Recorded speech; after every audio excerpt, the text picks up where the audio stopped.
Good morning, honourable members and everyone else present. Welcome and a very warm welcome to all those listening to this meeting of the third Minister's Question Time to be held this morning in the Council Chamber at the Castle, Jamestown.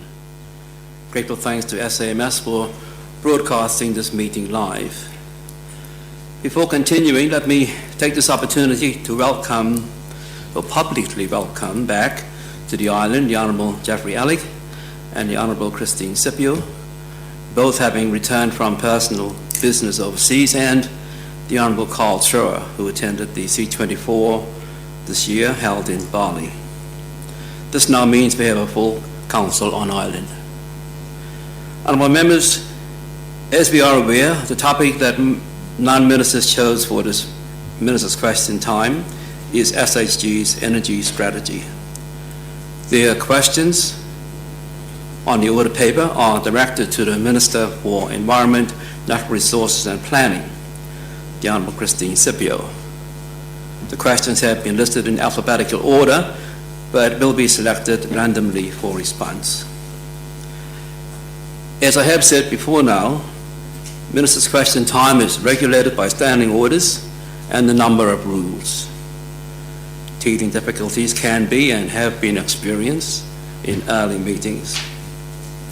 During a practice session, elected members found that when applying Order 9 of the standing orders in its entirety, Rule 6 imposed only one supplementary question per each substantive question, and this prevented thorough exploration of the issue raised and initial response given. There may well be other issues that elected members will identify that will require review and formal changes made to their standing orders after further trials have taken place. And this should include due consideration to any comments that the public may make or have already made, as the case may be. If I may, can I take you back to the meeting held on 24th of March 2023? The resolution determined that Rule 5 and Rule 6 of Order 9 of Standing Orders be suspended for the duration of that Minister's Question Time. The suspension of standing orders allowed non-ministers additional supplementary questions. But not only that, because the topic chosen for that meeting was very broad, and because parts of it were cross-cutting or related to activities undertaken within a particular portfolio that other ministers was in charge, it allowed another minister, if they decided to, assist with answering the question, and they indicated the intention by switching on their red light. The duration of Minister's Question Time, starting from the first question, is 1 hour. The clerk and timekeeper for this meeting is Ms. Shanice Phillips. Honourable members, let's go to work. Ms. Phillips, may we have the first question, please? Questions? Honourable Dr. Corinne Essex. Thank you, Mr. Speaker. Mr. Speaker, may I raise a point of order pertaining to suspension of standing orders in accordance with Order 19 and Order 21 of the Standing Orders of the Legislative Council. Please do so.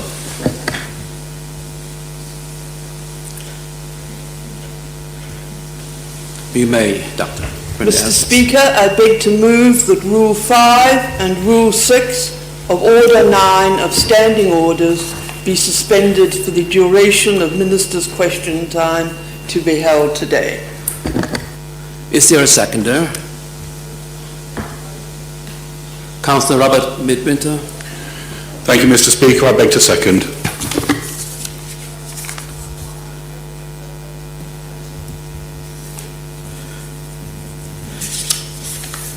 Honourable Dr. Korenasik, you may proceed with your motion.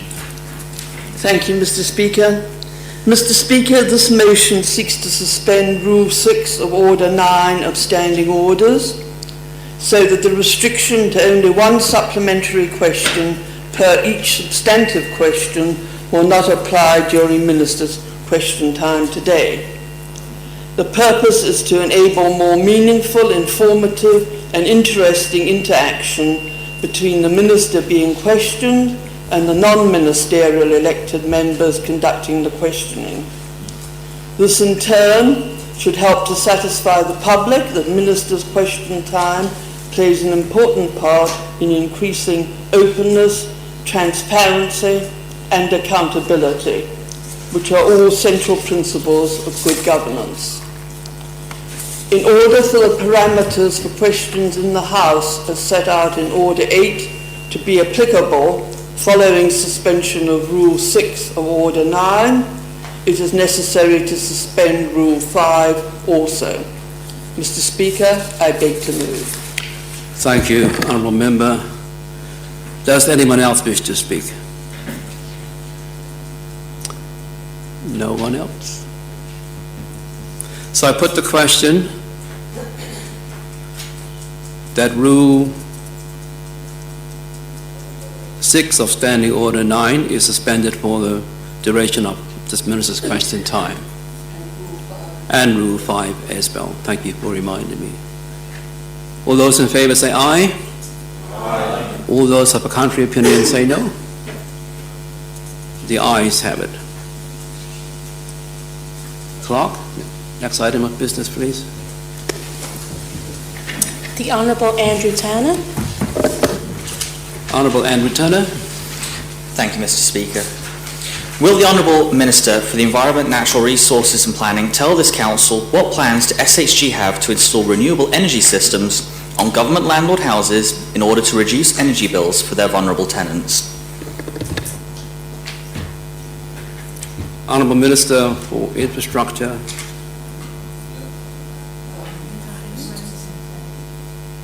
I do beg your pardon. Thank you very much. Honourable Minister for Environment, Natural Resources and Planning. Thank you, Mr. Speaker. Mr. Speaker, before I answer the question, may I seek permission to remove our jackets? I think that will be very welcomed. I would like to remove mine myself, but I can't do that. Anyone wishing to remove their jackets, please do so.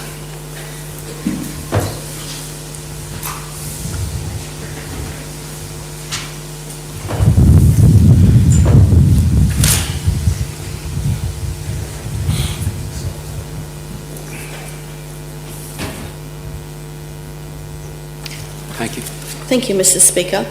Mr. Speaker, to answer my honourable friend's question about if there are any plans for SHG to install renewable energy systems on government landlord houses, the answer at the moment is no. And the reason why there is no plans at this very moment is because last year the utility provider commissioned a grid impact assessment to understand how the grid is affected as a result of an increased number of PV systems connected onto the grid. And my understanding, Mr. Speaker, is that this assessment will quantify the safe maximum amount of PV generated electricity that could potentially be connected and provide technical guidance for about the electricity grid. So I just want to add on a further, I know you asked what about government's plans, so the answer is no, not at this moment until this grid impact assessment is completed. But Mr. Speaker, I just feel that reducing our energy bills, as my honourable friend has highlighted, is everyone's business, not just sitting in the government's business. And I do know that within my portfolio, staff has been talking to other portfolio directors about encouraging staff to switch off the lights, switch off the computers, to try to reduce the energy bills. I'm also aware that merchants have imported appliances that will have energy efficiencies with that. So it's not only about government trying to reduce the energy bills. I think it's everyone's business, Mr. Speaker. I take the point. Honourable Andrew Turner. Well, firstly, I'd like to thank the Honourable Minister for her rather comprehensive response, but as the answer is no, due to the impact, the grid impact assessment, can she give an update on what she's doing to, what is the progress on this grid stability assessment? Thank you, Honourable Minister. Honourable Minister, please. Thank you, Mr. Speaker. Mr. Speaker, the grid impact assessment is due to be presented to the UIA and Signal Government next month. Thank you. Any further? Honourable Carl Schroer. Thank you, Mr. Speaker. I'd like to rise on a point of information, if I may. You may. Renewable energy is not just the PV systems. The PV systems are currently stocked on the island, but it also includes things like the solar water heaters. There's lots of different types of renewable energy on government landlord houses. Thank you for that information. Honourable Andrew Turner. Following on from that point of information, the obvious question is, what other forms of renewable energy systems other than photovoltaic panels are being considered by SHG for government landlord tenants? Thank you very much. Honourable Minister. So, at the moment... Sorry, I haven't been putting my button on, so I'm not sure if listeners did hear me earlier. But as government landlord housing comes under the Minister Brooks, I will let him answer. Honourable Minister for Treasury, Infrastructure and Sustainable Development. Thank you, Mr. Speaker, and I'd just like to add in a little piece here about what our plans is going forward and what we've currently done with the new houses that government have built over the last few years, which isn't very many, but those new houses have been built with the installation of solar water heaters on top, as well as rainwater catchments. This is a policy which we want to continue going forward whenever we build any new government landlord housing. But we also are looking separately at CDAs. Within CDAs, we can, under a contractual agreement with the developer, insist that they have more renewable energy systems built into the development. So that's something that we're considering. However, we don't want it to be a burden on any development. We want it to be in tandem with our whole energy policy. And I think the plans that we have moving forward sort of aligns with our energy strategy in the long run anyway, Mr. Speaker. So this is something I would just like to add that we are considering from the infrastructure side on our government landlord housing stock. Thank you, Mr. Speaker. Thank you very much, Honourable Member. Honourable Robert Midwinter. Mr. Speaker, thank you.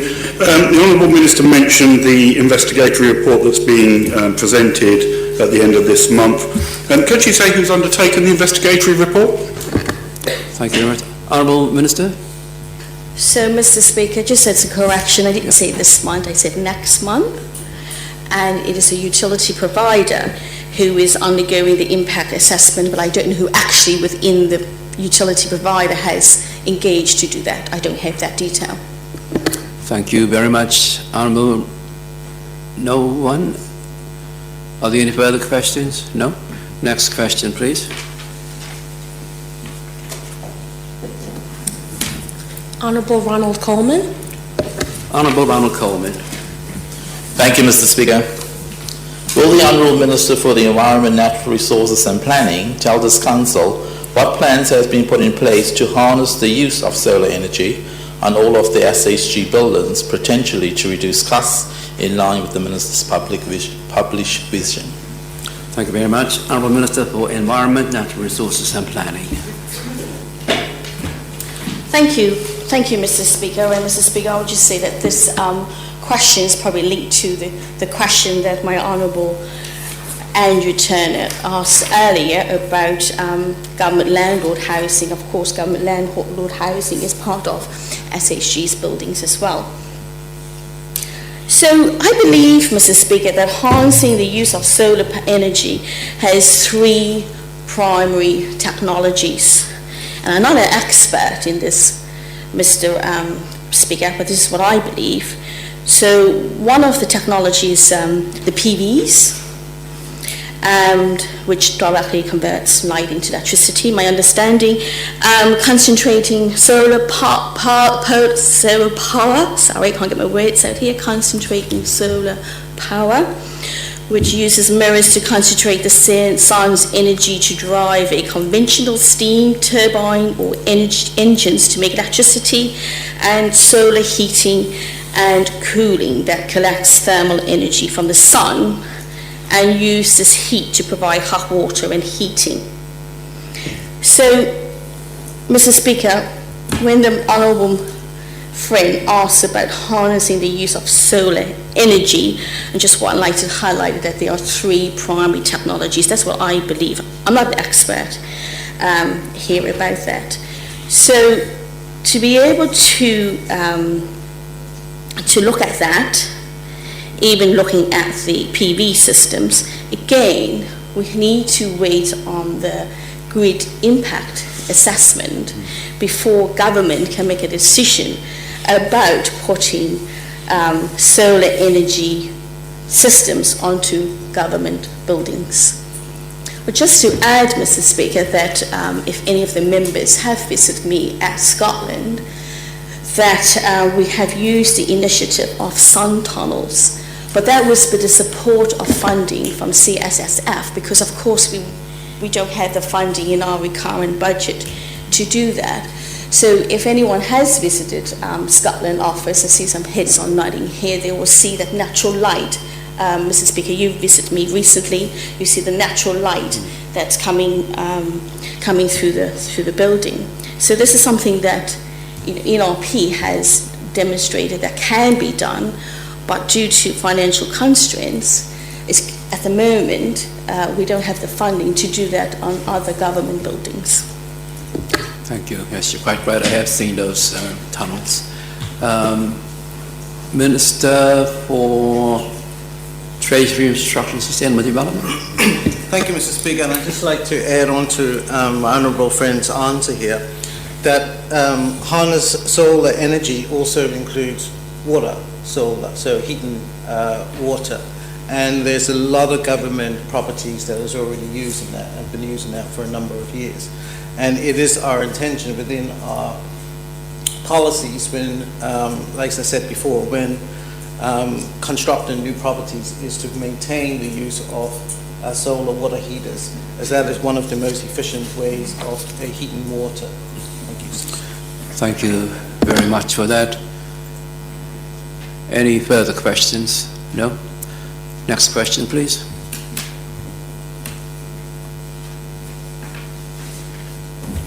The Honourable Gillian Brooks. The Honourable Gillian Brooks. Thank you, Mr. Speaker. Will the Honourable Minister for Environment, Natural Resources and Planning tell this Council why the SHG Energy Strategy October 2016 was not achieved by the 1st of April 2022, as was the stated intention? Thank you very much. Honourable Minister for Environment, Natural Resources and Planning. Thank you, Mr. Speaker. Mr. Speaker, it was the intention of the St. Helena Energy Strategy 2016 to meet 100% of electricity demand of all consumers connected to the national mini-grid through renewable energy by 1st of April 2022. Mr. Speaker, I notice that there's a humming on the mic, and I hope that the listeners doesn't have any problem in receiving our session today. So, Mr. Speaker, in order to achieve the 100% of electricity demand, as I mentioned earlier, St. Helena Government, in partnership with the Islands utility provider, Connect St. Helena, invited proposals for the supply of a long-term renewable energy under a power purchase agreement. At that time, the successful bidder was selected to finance and provide wind and solar generating capacity, as well as battery storage. Mr. Speaker, a mixed model of energy production and storage. A contract was signed between Connect St. Helena and Sustainable Energy One Limited, a subsidiary of PASH Global, in May 2020. However, Following a period of negotiations and planning, the changing circumstances during COVID-19 pandemic, it was not possible for PASH to deliver the proposal within the original parameters, which led to the termination of the power purchase agreement in November 2021. Discussions then follow, Mr. Speaker, with the reserve bidder, which took place under the original 2017 procurement. We need to be mindful that the original procurement exercise was still ongoing, and of course we are obligated to ensure that that exercise is completed and closed off before we can do anything else. So, taking into consideration that circumstances were significantly different from when the bids were originally submitted in 2017, it was concluded that it was not possible to proceed with that procurement exercise. Therefore, the procurement was drawn to the close in July 2022. So July 2022 is after 1st of April 2022. Thank you very much. Honourable Martin Henry. Thank you, Mr. Speaker. And just to add on to my honourable friend's answer, just to add that I think we all know now, and the Council wouldn't have known then, that going 100% renewable by 2022 was a bit ambitious. I still fully support going 100% renewable, and I think it was the right path to take. However, we also know now that there may have to be an element of fossil fuels added into our system as an initial start before we can look at other elements to add to that to go 100% green. So I think in hindsight, which is often a very great place to be, it probably was a bit ambitious, but I totally agree with the idea and the strategy. Thank you very much, Honourable Minister for Health and Social Care. Honourable Gillian Brooks. Thank you, Mr. Speaker, and thank you to the ministers. Can I just ask, under the objectives, the intention, it mentions to reduce energy costs for the community, of course, which will include the public, private and NGOs. Can I just ask what work has been done with the private sector and NGOs to further encourage this? Honourable Minister for Environment, Natural Resources and Planning. So, Mr. Speaker, since this came to my portfolio in April 2022 without any technical experts within the portfolio or any resources to carry this out, my understanding, Mr. Speaker, that part of the strategy has not been addressed. Thank you very much. Honourable Ronald Coleman. Thank you, Mr. Speaker. Can I just ask what happened with the reserve bidder? You may. Thank you very much. Honourable Minister. Yes, Mr. Speaker. As I said, that the procurement exercise closed in July 2022. Thank you. Honourable Dr. Kieran-Essex. Thank you, Mr. Speaker. Can the Honourable Minister state whether there is an intention to actually review the strategy now and determine what is still applicable and within what framework it can be rolled out? Thank you. Honourable Minister for Environment, Natural Resources and Planning. Thank you, Mr. Speaker. The strategy was looked at again since April 2022, and what we did in the portfolio is looked at options for a policy for renewable energy, and that's something that we're working on at the moment. But at this particular time, there is no intention to change energy strategy, but we will be reviewing it. Thank you very much. Dr. Kieran-Essex. Can the Honourable Minister please give an indicative timeline for the completion of the policy?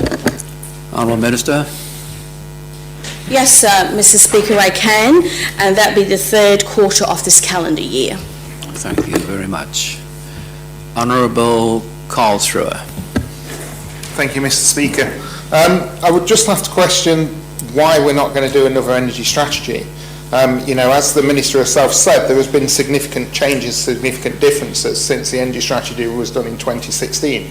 A lot of work was done on the energy strategy since 2016, like it's got anaerobic digestion in it. It was decided anaerobic digestion couldn't move forward because we weren't producing enough biomass. But unless we do a strategy, then a policy really doesn't work if you haven't got the strategy to base it on. So I would just ask whether we could review that idea and do a new strategy. Review strategy. Honourable Minister. Yes, Mr. Speaker, like I said, we did look at it, and we look at the objectives of this current strategy, which is to reduce the energy costs for the community, is to provide and look at a mixed model for energy production and storage. So the objectives of the strategy remain the same going forward, and it links into the Minister's vision. So I wouldn't want to just do things ad hoc and change a strategy that already exists with very key objectives just for the sake of doing it. But like I said, it has been looked at, and we're doing a policy on basis of what was agreed by the officers prior to this form of government, because it does link into our SEDP and the Minister's vision. Thank you very much. Honourable Dr. Corinne Essex. Mr. Speaker, may I rise on a point of clarification? Yes, please. Mr. Speaker, I do not think that any of us are proposing throwing away the old energy strategy and starting with something totally new that's going to have different objectives and different parameters. I think all we're asking is that the details of the strategy be revisited and checked to see which remain relevant today and which need tweaking and some modification in the light of changes that have taken place since 2016. Thank you. Thank you for that clarification. Any response to that? Any ministers? No? Well, there was a point of clarification. I thought I did say that earlier, and forgive me, members, if I didn't, that a strategy has been looked at, and we are still reviewing. I think to my Honourable Corinne Essex earlier, I did say that we are continuously reviewing the strategy, but at the moment we're not changing objectives. But of course, things has changed since 2016. Okay. So, you know, we're going through this process, okay, and we will look at it. Thank you very much. Seems like that question has been exhausted. Next question, please. The Honourable Dr. Corinne Essex. Honourable Dr. Corinne Essex. Thank you, Mr. Speaker. Will the Honourable Minister for the Environment, Natural Resources and Planning tell this Council what action is being taken by St Helena Government to ensure that energy-efficient lighting is being used in all its buildings? Thank you very much. Honourable Minister for Environment, Natural Resources and Planning. Thank you, Mr. Speaker. And I did mention earlier, Mr. Speaker, about the sun tunnels that we have at the Scotland office. So, Mr. Speaker, I also mentioned that the staff from my portfolio has been talking to different portfolio directors about how we can be more efficient with our energy, with our lighting throughout government. And I gave an example: you switch off the lights if you're not there, switch off the computers and things like that. But I think more needs to be done, because I think that there isn't any enforcement of very simple things like this, and you know, it was obvious, Mr. Speaker, that when you change a light bulb, that you change it with an energy efficiency bulb, or, you know, the fluorescent tubes, because throughout government buildings there's a lot of fluorescent tubes. So it is really common sense, in my humble opinion, Mr. Speaker, that when you replace the lighting, you do try to do with energy efficiency bulbs. But we also need to be mindful that the different bulbs with different colors, and again, I'm not the expert on this, Mr. Speaker, but the different colors of the bulbs means different things, so we need to ensure that we do it safely. So from our point, and I say our, the minister's point, I think that there needs to be some sort of policy direction to our portfolio directors to encourage that when you do things like that, you must change it to energy efficiency bulbs. Okay. Thank you very much. I think Honourable Minister for Treasury, your light was on. I'm not certain whether you... Yes? No, I think, thank you, Mr. Speaker, and I think I'd just like to add here, because obviously government landlord property falls under my remit, Mr. Speaker, that I think agreeing with my honourable friend and actually a bit surprised that there isn't a policy already in place that we know of, we will as a government ensure that whenever there is a light fitting to change, it's changed with equivalent energy efficient replacement. I think simple things like that doesn't cost anything because it has to be replaced anyway. And this will go a long way in transitioning all our energy lighting bulbs from the old, traditional method to a new LED.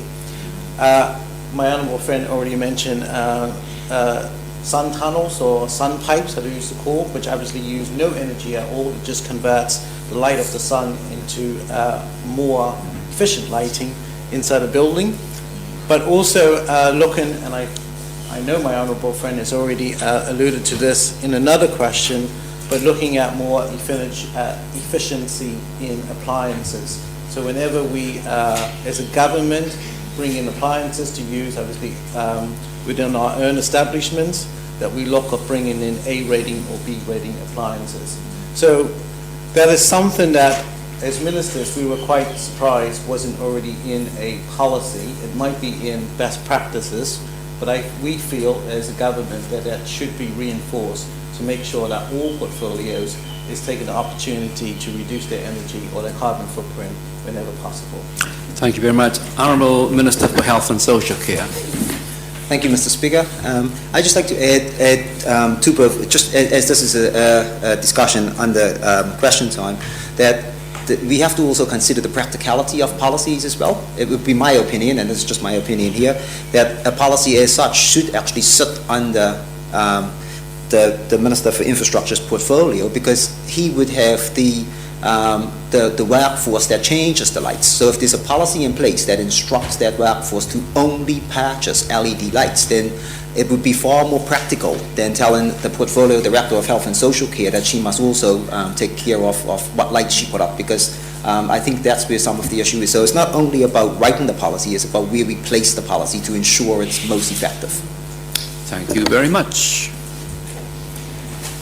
Honourable Chief Minister. Thank you, Mr. Speaker. I think also just from conversations had in the UK recently, I know there's some funding available under different funding streams, and I know that ENRP makes whole use of Darwin, etc. It has been highlighted through some discussions prior to me leaving, but also whilst in the UK, that there are some funding streams that could assist other portfolios as well. That doesn't mean because the green and blue agenda sits very squarely under ENRP that other portfolios couldn't request assistance for things of going green, if I can put it that way, that would assist us in going forward, so we don't have to look within our recurrent budget for funding streams. So all I do at this time is encourage all portfolios to look at the options that's available when funding streams such as Darwin, etc. comes out, and see if these initiatives that we can take under those types of funding that we could probably help to push this forward. Thank you. And thank you very much. Honourable Dr. Corinne Essex. Thank you, Mr. Speaker. I thank the ministers for their responses, and as it seems that this responsibility for this issue is shared, I will address this question to the Chief Minister. Can the Chief Minister please give a commitment that the development of a policy relevant to this issue will be started as soon as possible, and that appropriate funding streams will be explored? Thank you. Honourable Chief Minister. Thank you, Mr. Speaker, and I thank the Honourable Dr. Corinda Essex for putting that fairly on my table. I can only look towards my Minister for TISD and say that I'm sure, because we can see the necessity of such, that a policy like that will be put on our table. I can't guarantee at this particular time what funding streams will be put towards it, but I'm guessing that if they have a budget line for repairs and maintenance anyway, it would just be about reconfirming that we go for the green initiatives. Thank you very much. Honourable Minister for Treasury, I see your light was on even before the Chief Minister began to speak. Thank you, Mr. Speaker, and I'd like to thank the Chief Minister for delegating that to me. But just to say, I'll be happy to do so if this is something that's really important, and I think something that wouldn't take a lot of resources to implement. Thank you very much. Honourable Carl Thrower. Thank you, Mr. Speaker. Just to ask, would the ministers please consider employing a professional energy manager to help them with developing the policies of the type they're talking about? Thank you. That question to ministers. Any minister? Chief Minister? Thank you, Mr. Speaker, and thank the Honourable Carl Thrower for his question. I think what needs to be recognised here, even though the strategy has been going for some years now, we are reviewing it, and it's very much somewhat of a priority for us. We want to get this moving as quickly as we possibly can before our tenure is complete.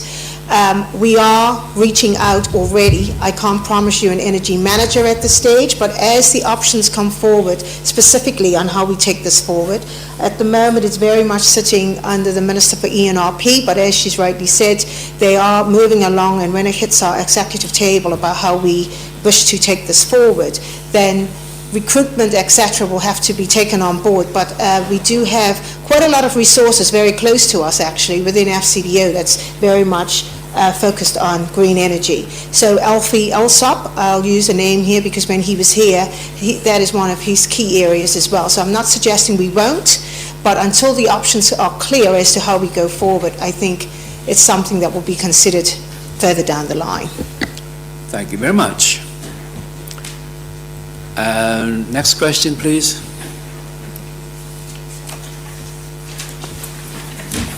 The Honourable Rosemary Bargo. Honourable Rosemary Bargo. Thank you, Mr. Speaker. Mr. Speaker, as one of St. Helena government's initiatives is to harness solar energy, can the Honourable Minister for the Environment, National Resources and Planning tell this House what steps the government is taking to allow for the recommencement of the connection of photovoltaic panels as expeditiously as possible? Thank you very much. Honourable Minister for Environment, Natural Resources and Planning.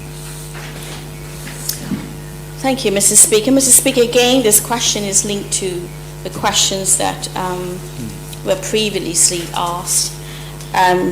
So I think, Mr. Speaker, that I do recognise that there are advantages of having additional electricity generated through renewable energy sources, but consideration also must be given to any risks where unmanaged feed-in could potentially present to the stability of the grid. So as I mentioned earlier, the grid impact assessment has been commissioned and will be presented, the outcome of that will be presented to the URA and St. Helena government next month.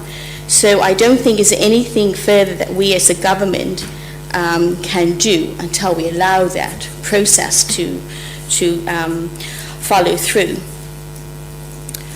So, Mr. Speaker, my understanding is, the grid impact assessment, as has been mentioned a few occasions this morning, is really critical to understand the feasibility of integrating customer-owned renewable energy systems into the electricity grid. And the outcome of this assessment will help us to understand the stability of the grid. So I did some research, Mr. Speaker, and I note that there are some different approaches to the customer-owned renewable energy systems, to the electricity grid amongst other small island states to avoid the frequency and fluctuations and the grid stability issues. So for instance, members will know that I visited the Falkland Islands recently, and they do not allow the connection of customer-owned renewable energy systems. And I also understand that Turks and Caicos Islands, they do have planned customer-owned renewable energy programs, but that was only following detailed assessments to determine the capacity of the electricity grid. So, Mr. Speaker, in a nutshell, here the Honourable Rosemary Bargo is asking, what steps we are taking as a government until we receive that grid impact assessment. I don't think there is anything else that me as a Minister of NRP is able to do. But I'm going to stray just a little bit, Mr. Speaker, if you allow me, but I understand that the utility provider is also doing an assessment of the existing wind turbines, the battery energy storage system, and a power system study. So although we are waiting on the grid impact assessment, there's other work studies that the utility provider is undergoing as well. Thank you very much. Honourable Minister for Treasury, Infrastructure and Sustainable Development, I believe you want to help with this.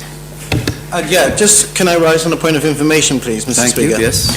Just to make sure that my honourable friend and the listening public understands that the halt on photovoltaic panels is only in relation when it connects to the grid. So there is no halt on photovoltaic panels if they were a standalone system.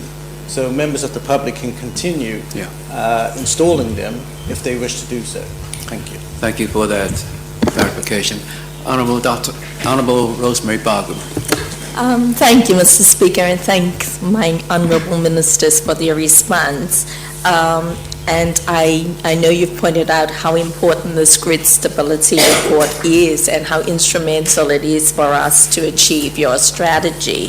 So I was wondering if, can you say if there's any collaboration between SHG and CANAT, in trying to get this report done as soon as possible? Any collaboration? Honourable Minister for, thank you, ENRP. Yes, Mr. Speaker, as I say, it's going to be presented to State and the government next month. The way I feel at the moment, I shut my eyes and before I know it's going to be Christmas because the days is just going so fast. So to me, next month is just around the corner, and I don't think we as government can do anything else but wait until that process is completed next month. Okay, thank you for that. Rosemary Bargo? Mr. Speaker, I'm sorry, I might have not clarified myself enough, but I was wondering, did we had any input or any, being able to feed into that report as it, is evolved? Okay, I see where you're coming from. Honourable Minister, can you help? Yes, Mr. Speaker. As I mentioned earlier, when this was transferred to us in April 2022, we don't have any technical experts within a portfolio, so we don't have the experts. So I wouldn't be able to, my ministry wouldn't be able to feed into that assessment. I leave it to the experts to do that. Okay, thank you very much. Honourable Dr. Kieran Essex. Thank you, Mr. Speaker. As the Honourable Ministers indicated the lack of expertise in this area within SHG, can she please clarify who in fact will be actually examining the study and verifying its accuracy when it's received? Thank you very much. Honourable Minister for Environment, Natural Resources and Planning. Thank you, Mr. Speaker. As the Chief Minister mentioned earlier, that we do have Alfie Alsop, who works for FCDO, and he has also helped us with doing the policy review as I mentioned earlier. So that is the expertise. As we don't have it on the island, FCDO is willing to provide us with the expertise. Okay, thank you very much. Andrew Turner first, please. Thank you, Mr. Speaker. As we've heard time and time again throughout this session, we are waiting on the grid stability assessment. Having done some reading, that assessment's been waited for since August of 2022. How has it taken so long? How is it taking so long? Honourable Minister? Mr. Speaker, I'm only going to make an assumption, but I will ask the honourable friend to ask the utility provider. I guess it's not having the expertise and depends on the workload of the utility provider. I'm unable to provide that substantive answer here, Mr. Speaker. Thank you. Honourable Andrew Turner? Well, Mr. Speaker, the state-owned entity in question is owned by 100% by government, so what oversight do you have to ensure that this is done expediently? What oversight? Thank you very much. Honourable Chief Minister? So I just think the only thing I can raise to say that has been something we've been chasing, hence I think it's come as quick as it has. It's not been easy. Obviously we all know the implications that Connect has experienced as well when generators were up and down and everything else. So we've been pushing on a regular basis to try and get this grid impact assessment done because it is hindering our ability to move forward on what is more concrete options on how we progress the green energy. So I just want to reassure you all that that hasn't been something that we've taken lightly. We've had a number of meetings with Connect St. Helena, and we are now a month away, which is not, I can understand the frustration, but believe me, that is felt from us as well, but we can't push if the expertise weren't in-house at the particular time. Now they are, it's moving along. Thank you very much. I know I'm Dr. Karen Essex before Honourable Minister for Treasury, Sustainable Development. Thank you very much, Mr. Speaker. Mr. Speaker, will the Honourable Minister for the Environment, Natural Resources and Planning please clarify the precise steps that will be taken once the grid stability report has been received? Thank you. Honourable Minister? So, Mr. Speaker, I don't know because that document is owned by the utility provider, but I can clarify that for you, Dr. Essex. Thank you very much. Coming to you a little bit later on, Honourable Minister. Okay, thank you very much. I'm Dr. Karen Essex. Can I respond to the comment from the Yes, go Minister, ahead. please? I thought the Minister said that the document would be being passed to SHG and the UAR next month. So what steps will SHG be taking on its receipt, please? Okay, so what steps will SHG be taking? Honourable Chief Minister? Thank you. I think until we know the content of that assessment, it's difficult to say specifically what action we're going to be taking because we don't know if it's going to be a, if I can say, positive report, if there's going to be a lot of work that needs to be done. So until we can have that assessment from URA, but also Connect St. Helena to tell us how good or bad the actual grid is, that will also depend on how much investment it will require to stabilize the grid. If that's what is required, I think it's difficult. I think where Minister Scipio is coming from to say what the next steps are until we know the status of our grid. Okay, thank you very much. Honourable, did you intend to? Yes, Dr. Karen Essex. I thank the Honourable Chief Minister for her response, but surely the first step should be to examine the report, to then get expert advice on it, and so on. These are the sort of actions that I'm asking about. I'm not asking about implementation of recommendations or even decisions regarding the recommendations that will emanate from the report. That was a point of information, was it? That was a point of information, yes. Thank you very much. Honourable Minister for Treasury, Infrastructure and Sustainable Development. Yes, thank you, Mr. Speaker, and I'll try to add a bit here just to so everyone's under the same understanding. So the grid impact assessment, and I do agree with my honourable colleagues here, is taking some time, and it is overdue to when we were promised that it would be with ministers or with SHG. But what we also understand, as SHG and as my honourable friend Minister Scipio alluded to, is that we don't have the expertise to even take that information and turn it into an understanding of how we move forward. So part of this grid impact assessment is to look at the assessment and make recommendations. So when we receive the report, we won't be just receiving the raw report, with all the technical details that probably wouldn't make much difference to us, but we will be receiving recommendations from the utility provider, which then we can QA with our sort of advisors in the UK. And it is not just within FCDO. If you know, FCDO is not particularly sort of involved with renewable energies, but through FCDO, they're reaching out to other arms within the British government so that we are more focusing this sort of advice to the people who understand renewable energy. So that is where we will go with the next steps. And the next steps is for us to Q&A the recommendations within that report, and then that should give us a sort of route of travel in how we implement our energy strategy. Thank you very much. I thought that was okay. One more question, please. Honourable Minister for Health and Social Care. Thank you, Mr. Speaker. I'd just like to rise on a point of information. Okay. Oh, we got enough time. Plenty of time. Yeah, and that's just to speak of the elephant in the room, which is the fact that yes, Connect St. Helena is 100% owned by SHG. However, like all other organizations owned by SHG, there are articles which separate what we can and can't do, because it's important that the public knows this. We cannot just go in and demand what we would like. So there's important negotiations to be held at that stage. Currently, under the current energy being provided on St. Helena, let's just make this clear. Of course, if people do put on more PV panels, it is less money for the current provider, that under the current circumstances. So I just want to get that out there, because this is what we are dealing with. This is the complexities of the situation.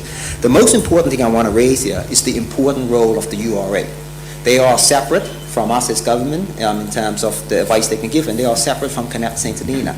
And dare I say, the URA made a very strong statement to Connect St. Helena on the last report, on the last time that they discussed raising the price. And I know we are in the process of strengthening the URA so that they can make stronger recommendations with professional advice. So I just think it's important that we discuss what is actually at play here, because the only way we can move forward is if that we as a government, our current energy provider, although owned by government, and the URA are all working towards that strategic objective cooperatively, dare I say.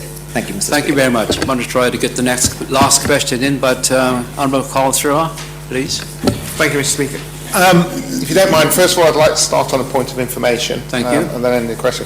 First of all, obviously, I'll declare that I do have an interest in renewable energy, as I'm pretty sure everybody will know. However, I'm not going to go into. I'm going to go into my point of information is about the importance of the grid stability report. The grid stability report isn't just about renewable energy. It's about the energy grid. We've all experienced power cuts, flashing lights and things. We've all seen the damage it does to electronic devices when these events occur. The grid stability report could identify all sorts of things. It can identify that 6 kilometres of cable needs replacing because it's the wrong diameter cable. It could say that we've got outdated transformers and things like that. So trying to preempt what the grid stability report is going to say is very difficult, because the electricity grid on the island is made up of quite literally thousands upon thousands of separate components. If the grid stability report's been done well, every one of those components should have been checked. If the grid stability report had been done before the generators and we had all that very expensive problems, it would have picked them up. So that's the key of the grid stability report. It is a massive piece of work that's been undertaken.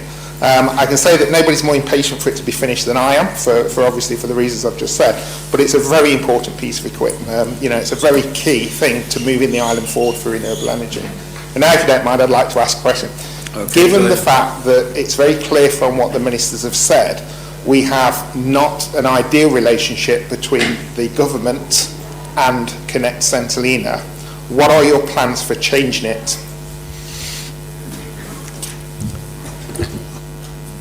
What are your plans for changing it, did you say? Yeah, improving is probably a better word, Mr. Speaker. Okay, thank you very much. Honourable Chief Minister?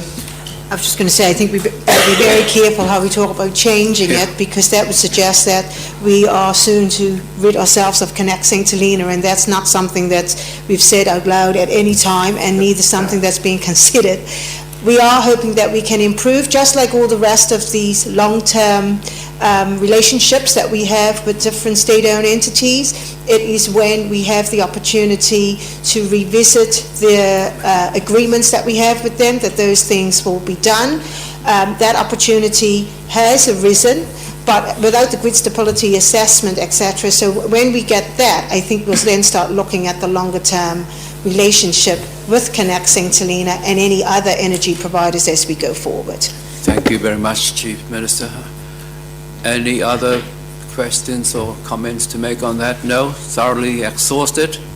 I think we have about 12 minutes left, so we should be able to get the last question in, and that has to be Robert Midwinter.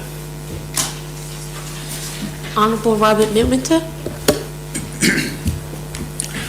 Thank you, Mr. Speaker. Mr. Speaker, I recognise that being last in the lottery runs the risk to the listening public of being repetitive. I will, however, ask my question. Please. Will the Honourable Minister for Environment, Natural Resources and Planning tell this Council what actions have been taken by her portfolio since she came into office in order to increase the production of energy through renewable sources and reduce the island's reliance on imported fuels? Thank you very much. Honourable Minister for Environment, Natural Resources and Planning. Thank you, Mr. Speaker. Mr. Speaker, there are challenges for St. Helena within this particular sector. Our remoteness will always require a level of contingency to ensure that Ireland can continue to supply electricity. We have an aging infrastructure as critical assets have exceeded or are near to exceeding their expected lifespan. Trying to understand the electricity demand, because of course we just opened up last year and tourists are slowly coming in. Availability of funding essentially being at a disadvantage competing with others who are focusing on investing in gigawatts, whereas due to our very small customer base we are seeking to expand our renewable energy infrastructure in terms of megawatts. And due to the disruptions of supply chains because of COVID-19, potentially there is a longer lead time for procurement. So we do have some challenges. So, Mr. Speaker, currently St. Helena generates approximately 20% of its supply from renewables through wind and solar, which does not include renewable energy generated by privately customers. So the remainder is from diesel generation. So the question is asked, what actions has been taken upon the ministry that I head up? Yeah. So as I said earlier, this only came to us in April 2022. I alluded to, Mr. Speaker, earlier that a live procurement exercise was ongoing, so we couldn't really do anything at that particular time until the procurement exercise was finished in July 2022. So after that had taken place, a task and finish working group was set up to look at alternative models to reduce the reliance on diesel generation to ensure future energy generation is more environmentally friendly. An opportunity for energy security is improved, and of course energy costs are reduced where possible. So a few months ago in April this year, the Portfolio Advisory Board discussed some different options for the renewable energy policy. So I hope the listeners will bear with me, Mr. Speaker, when I'll just give them some examples of the options that our portfolio had looked at. So one of the options was a renewable energy power purchase agreement. So a renewable energy purchase agreement it will identify and contract a partner to design, install and operate a system to allow the utility provider to reach the renewable energy strategy. So, Mr. Speaker, that was, I think I alluded to earlier on about PASH, so that was one of the options in looking at what was previously looked at, the power purchase agreement.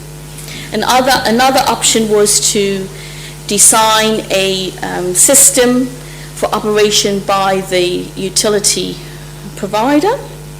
So the utility provider themselves identifies the system and design it and install it and operate it. Another option was combination of a power purchase agreement with a system designed by the utility provider. So this would be a smaller power purchase agreement with an external supplier to deliver the utility provider's design. Another option was looked at in individual commercial or household private renewable generation and storage. We also looked at shared distributed generation, so this refers to local power generation using privately owned solar panels and possibly wind in the commercial sector and in the home where energy is purchased for distribution through the national mini-grid.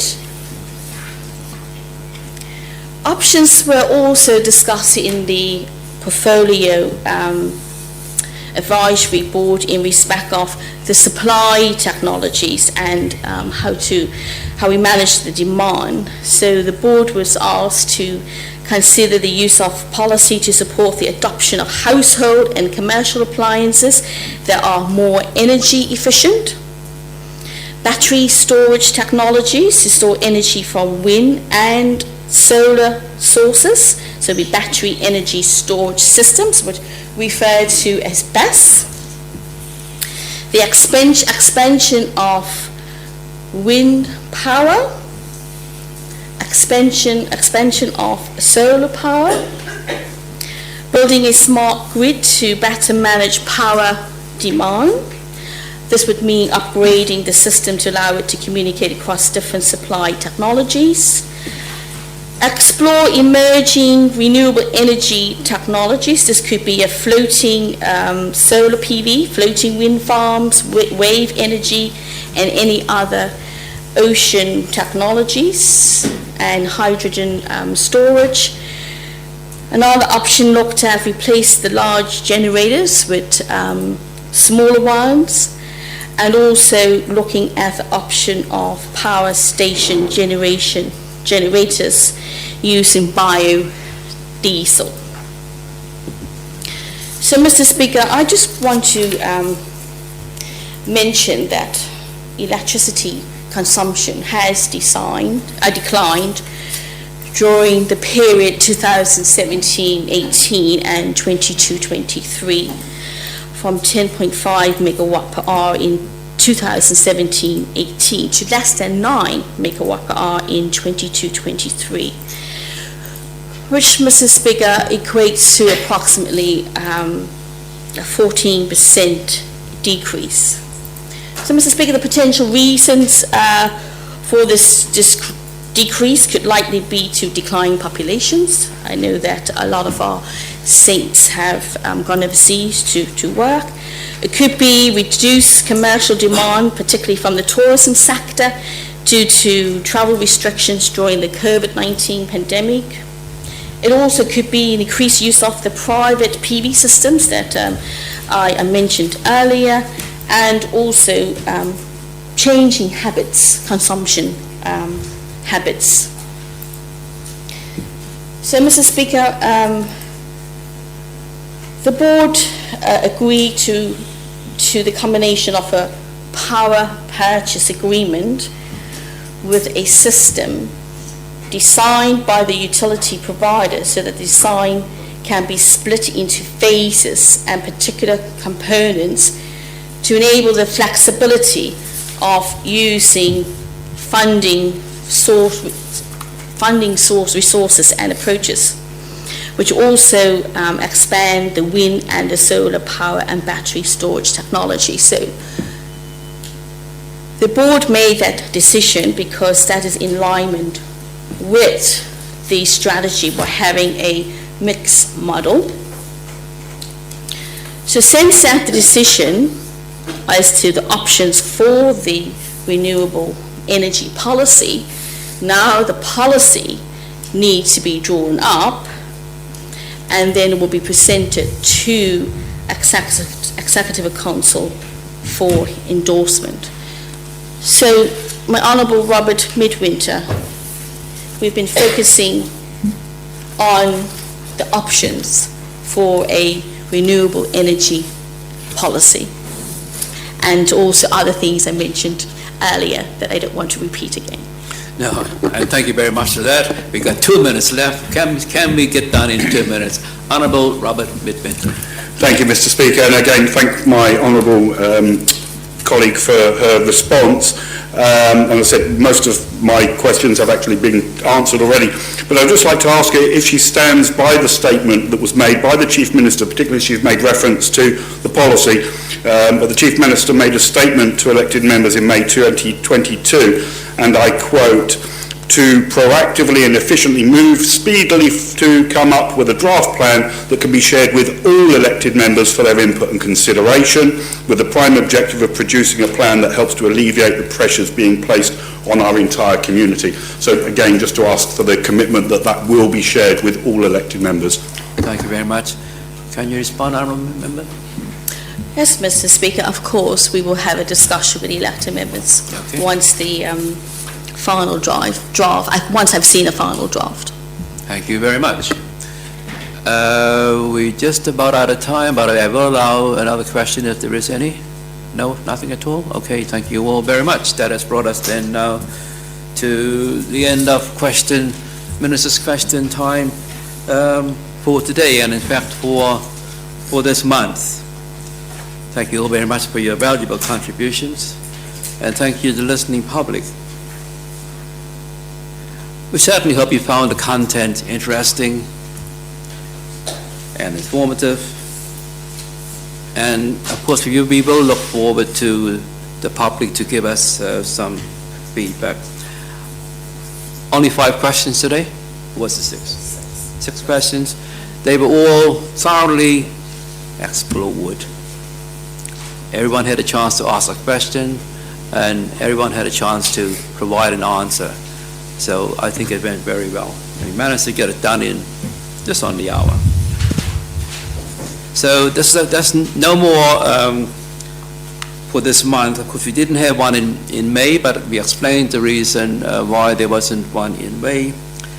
The honourable member who answered the questions today wasn't available at that time, and as you could see, there was only one honourable member really who could answer the questions as fully as was answered. And so this is why we only had that one Minister question time for this month. No more for this month because we got formal Legislative Council coming up at the end of the month, and of course we won't have time to do anything as far as bringing another Minister question time. We look forward to, of course, one next month. I wish you all a productive and interesting day. Thank you all very much.